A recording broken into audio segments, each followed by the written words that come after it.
All right, team, we're back with part number 2 of No Spare Time to Lose That Spare Tire. Okay, gonna get you thinking. Cool. So if you didn't see the first part, there's a link just above this one, and you can jump in and do it. But this is the part 2. So what we're looking at is number 6. Okay, so this kind of ties into the other or number 5 anyway, which was going to be earlier. But less Netflix or binge watching TV at night time.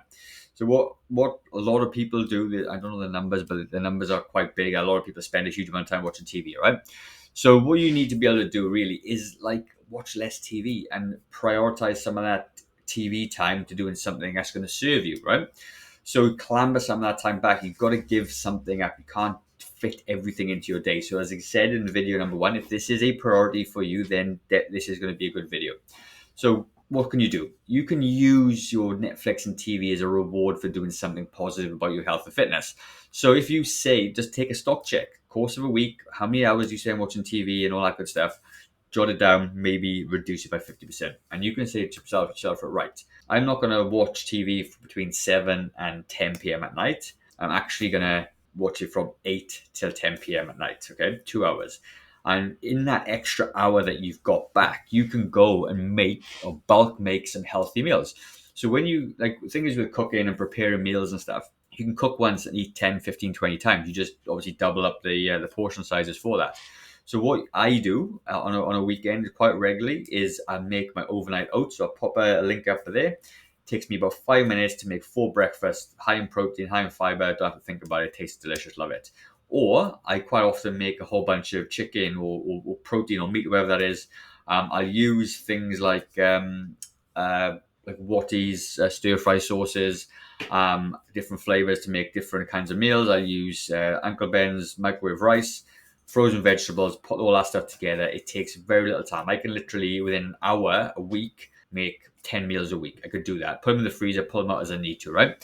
And that's all you need to be doing. You just take in TV time to put some effort into your health and fitness.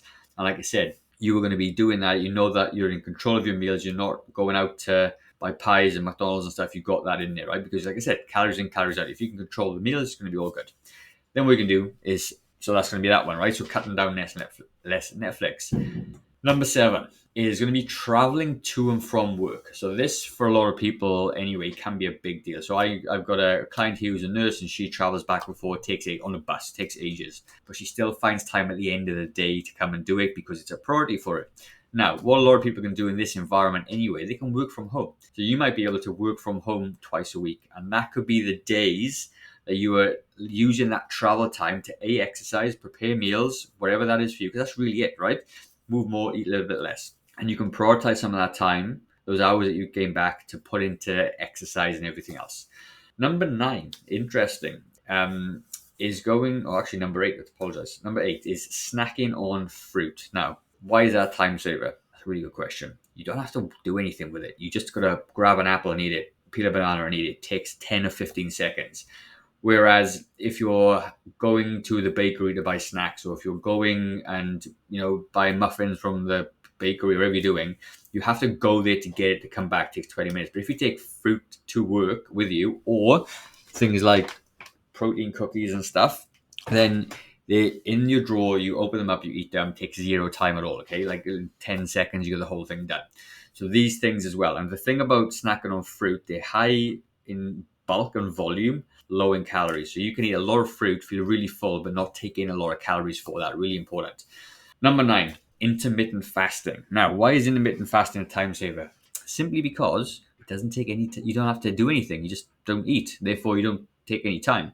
So if you're say intermittent fasting, the 16-8 is the standard, where you fast for 16 hours, eat for 8. You got an 8-hour eating window. So you stop eating at 7 p.m. and you don't eat anything until about 12 or 11 a.m. the next day. Therefore, you don't have to prepare breakfast or morning snacks or anything. You just don't do anything at all. It saves you a whole bunch of time. By intermittent fasting as well, what it does, it also saves you a whole bunch of calories, because if you cut out your breakfast and morning tea calories, and you cut out the calories from nighttime between 7 and 10, let's say, then you may have saved yourself 600 to 700 calories per day by missing out those meals. Therefore, very good time saving tool for weight loss. Okay. Number 10 is meal prepping. So I've kind of touched on meal prepping already, But really, this is like, it's about leverage, right? You could spend 1 hour meal prepping to give you 10 meals. You could do that. You just need to plan it a little bit, by have the right ingredients in the house, have the recipes on hand, and do it. But it will save you a bunch of time. If you're somebody that wakes up in the morning, you're gonna make your lunch, make your dinner, make your snacks. It takes time and all everything else. But if you have it all planned and ready and prep, it takes way easy, right? And it's so easy. These, like I said, you can use these meals or small foods, or make your own and bulk it up. It doesn't matter. But if you can do this thing, it'll save you a whole bunch of time. And that time that you get back, you can then dedicate to exercise, or going to bed earlier, all the things that's important. And the last thing, number 11. Number 11 is keeping a calendar. Okay. Now, a lot of people have not got a calendar. They just run their day and how they feel, and they just get things done. So what you need to be able to do, if you keep a calendar, and if I can put a screenshot of my calendar, I'll show you. I block off the big rocks first. I do block off my gym time, and I do sort of block off meal prep times and stuff like that, because it's important. It's a priority to me. So as you know, I've lost over 20 kilos. I've kept that off for 14 years, and it's because I plan and keep a calendar and I'm on track with it. It just spends my day that way. Now, you might notice, as a finish off the video, is that I didn't put in there like exercising and doing tons and tons of exercise and cardio. And the reason being is that exercise is really inefficient for losing weight. And I give you a really good example. If you went out for an hour walk, you may burn, depending on your size, okay, variables or whatever, you might burn off 400 calories in 1 hour, okay, 1 hour. If you go for a run, maybe you burn more, okay? If you go to a gym and do a 30-minute, half an hour, 45-minute gym session, you may only burn off 300 calories. It is a lot of effort to burn off those calories. And you can eat 300 to 400 calories in about 10 seconds, okay? Don't believe me? You can try it, okay? Bar of chocolate, that's it, done, right? So although exercise should be an absolutely important part of what you do every day, is not something you probably need to prioritize if you're super, super time poor and you need to lose weight. Crazy to even say that.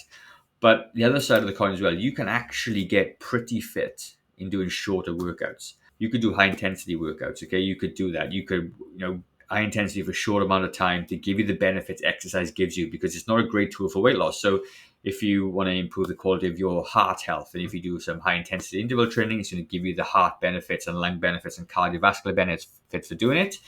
If you sat and did 20 squats, 20 press ups, 20 kind of rows with some dumbbells, it might only take you 15 minutes, and you're still getting the kind of muscle building effect that has. And if you have more muscle on your body, then you're going to basically have more metabolism as you go, and improve your metabolism. So you don't have to work out for hours to get those benefits, and you could absolutely do that, right? So maybe 12 is high intensity interval training.